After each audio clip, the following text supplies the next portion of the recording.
ఇప్పుడు జరుగుతున్న గత ఎన్నికల్లో సాధించిన కూటమి ప్రభుత్వం ఈరోజు రాష్ట్రంలో మళ్ళీ ప్రజల మన్ననత పొందుతుందని భావిస్తున్నాము. ఎందుకంటే అనేక రకమైనటువంటి ఇండస్ట్రీసు అభివృద్ధి చేయాలనేటువంటి ఆకాంక్షతో చంద్రబాబు నాయుడు గారు చేస్తున్నటువంటి పాలన, పవన్ కళ్యాణ్ డిప్యూటీ సీఎంగా కూడా అభివృద్ధిలో భాగం పంచుకోవాలనేటువంటి ఆకాంక్షతోనే వాళ్ళు పనిచేస్తున్నారు. అందులో భాగంగానే ఇండస్ట్రీస్ మన రాష్ట్రానికి తరలి వస్తున్నాయి. నిన్న కూడా మన రాయలసీమ ప్రాంతానికి సంబంధించి జమ్మలమడుగులో అతిపెద్ద జిందాల్ కంపెనీ వాళ్ళు కూడా స్టీల్ ఫ్యాక్టరీ ప్రారంభిస్తూ అదేవిధంగా సోలార్ ప్లాంట్ను కూడా ఏర్పాటు చేయడం జరుగుతుందని ప్రకటన చేయడం జరిగింది. మరి అందులో భాగంగా నిన్న భూమి పూజ కూడా మన ముఖ్యమంత్రి గారు చంద్రబాబు నాయుడు గారి చేతుల మీదుగా జరిగింది. త్వరలో ఆ ప్రాజెక్టు మన రాయలసీమ ప్రజలకు, ఎంతో నిరుద్యోగులకు, అనేక రకమైనటువంటి వారికి ఊరట కలిగించే అంశంగా మేము భావిస్తున్నాము. ముఖ్యంగా ఇప్పుడు అభివృద్ధి ఏ విధంగా కొనసాగుతుందనేది అందరూ చూసాం. గతంలో ఏ విధంగా జరిగిందనేటువంటి పాలన చూసాం. ఈరోజు వైజాగ్లో కానీ ఒక సిస్టమ్ రావడము, అదేవిధంగా ఈ కూటమి ప్రభుత్వంలో సంక్షేమానికి ఏ విధంగా అయితే ప్రాధాన్యత ఇస్తున్నారో అదేవిధంగా అభివృద్ధికి కూడా అంతే ప్రాధాన్యత ఇస్తూ పాలన కొనసాగుతుందని నేను భావిస్తున్నాను. మరి ముఖ్యంగా ఈరోజు ఉన్నటువంటి పరిస్థితులు చూస్తుంటే ఈ వర్షాకాలం దగ్గరకు వస్తుంది, అయినా సరైనటువంటి వర్షాలు కురవడం లేదు. ముఖ్యంగా తుంగభద్ర డ్యాంలో నీళ్లు లేకపోవడం వలన సాగునీరు కూడా ఇబ్బంది కలిగే పరిస్థితి ఈ జిల్లాలో, ముఖ్యంగా మా అనంతపురం జిల్లాకు తీవ్రమైన నష్టంగా మేము భావిస్తున్నాము.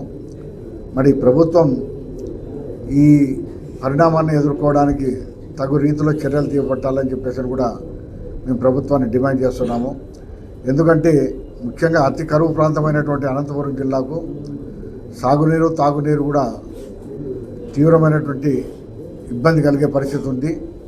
మరి కృష్ణా జలాలను తరలించి అందరినీవా ద్వారా అయినా కూడా ఈ జిల్లాకు నీటిని తీసుకురావడానికి ప్రభుత్వం కృషి చేయాలని చెప్పి కోరుకుంటున్నాం. అదేవిధంగా తుంగభద్ర జలాశయంలో కూడా నీటి మట్టం పూర్తిగా అడగంటిపోయింది. మొన్నటి వరకు గేట్లు లేనందువల్ల నీరు నిల్వలేకపోవడం వల్ల గతంలో ఈ నీటి మట్టం తక్కువ ఉన్నప్పుడు కూడా దాదాపు 8-9 టీఎంసీల నీరు అందుబాటులో ఉండేవి. మరి ఈరోజు ఆ పరిస్థితి 9 టీఎంసీలు కూడా లేనటువంటి పరిస్థితి ఈ వర్షాభావం వలన తుంగభద్ర డ్యాంకు నీరు చేరుకోలేదు.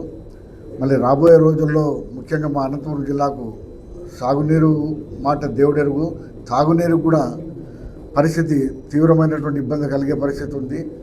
మరి ఆ విధమైనటువంటి పరిస్థితుల్లో కృష్ణా జలాలనైనా ఆంధ్రనీవా ద్వారా ఈ జిల్లాకు తీసుకురావడానికి కూటమి ప్రభుత్వం కృషి చేయాలని కోరుకుంటున్నాము.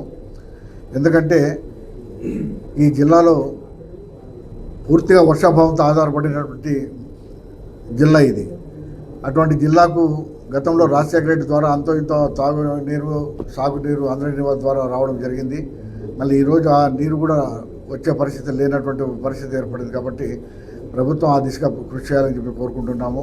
ముఖ్యంగా పశుగ్రాసం రైతులకు పంట రుణాలు ఇచ్చే విధంగా కానీ, మరి పంట పండించుకోవడానికి తగిన రుణాలు అందజేయాలని కోరుకుంటున్నాము. ముఖ్యంగా ఈ ఖరీఫ్ పంటలో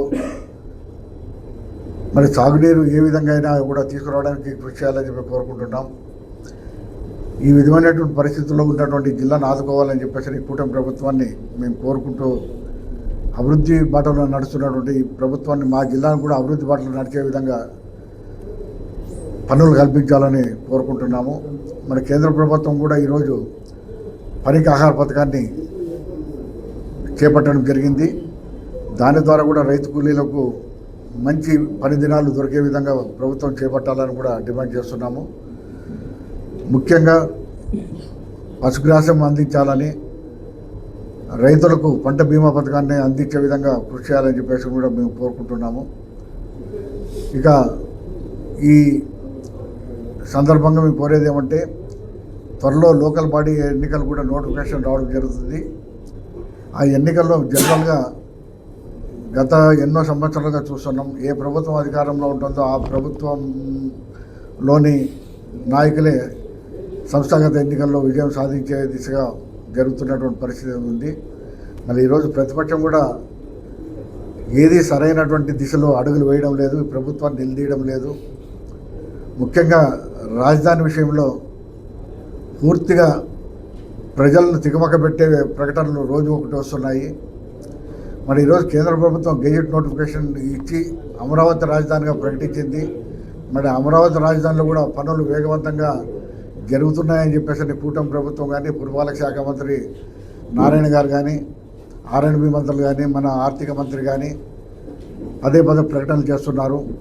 మరి ఆ ప్రకటనలే కాకుండా నిజంగా అభివృద్ధి వైపు నడిపించి రాజధానికి పూర్తిగా రూపురేఖలు తీర్చిదిద్దాలని ఈ 2 ఏళ్లలో ఇప్పటికే గత 2 ఏళ్ళు గడిచిపోయింది. ఇంకా కాలపరిమితి కేవలం 3 సంవత్సరాలే.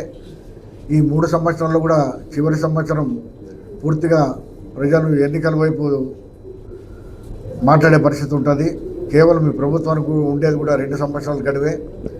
మన కేంద్రంలో కూడా భాగస్వాములైనటువంటి కూటమి ప్రభుత్వం మన కేంద్ర ప్రభుత్వం నుంచి అపారమైనటువంటి నిధులు తీసుకొని వచ్చి పూర్తిగా రాజధానికి ఏ విధమైనటువంటి రాజధానికి కావాల్సినటువంటి వసతులు ఉన్నాయో వాటిని అన్నీ ఈ 2 ఏళ్లలో పూర్తి చేసి ఒక స్థిరమైనటువంటి ప్రకటన కేంద్ర ప్రభుత్వం ఇప్పటికే చేసింది. అమరావతి రాజధాని అని చెప్పేసి డిక్లరేషన్ కూడా ఇవ్వడం జరిగింది. మళ్ళీ ఆ రాజధాని